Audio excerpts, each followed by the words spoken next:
Hello, welcome to Career Tip number 10 with Lynn Dessert, and we're going to talk about resumes. In fact, we're going to talk about functional versus chronological resumes and whether or not you ought to be using one in a particular situation. I have with me today Suzette Smith, and she is a human resource professional who's got tons of experience and also helps people writing resumes every day. And I posed that question to her.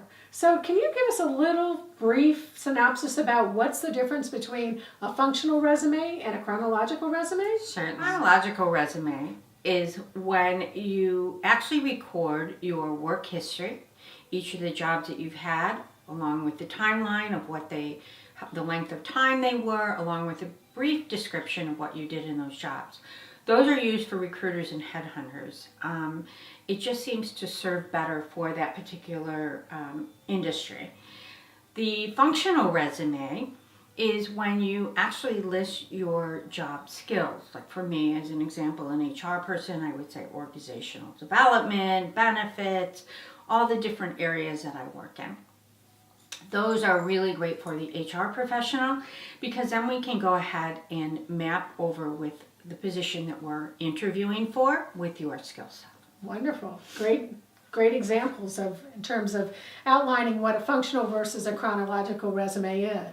Now, I'd like to share another story with you. There's a VP of marketing that I was working with, and she, as you know, VP of marketing, they make a lot of money, but she had an idea that she really wanted to move towards the beach.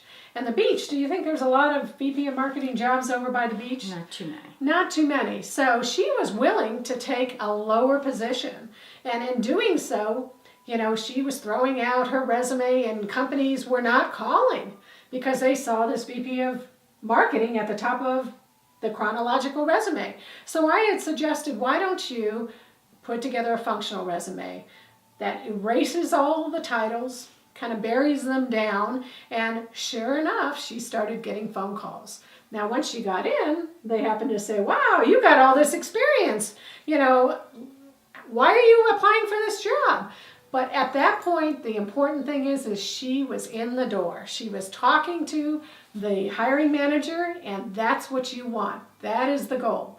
So hopefully this tip, number 10, will help you with thinking about whether or not a functional resume or a chronological resume is the one that you ought to be using the next time you apply for a job.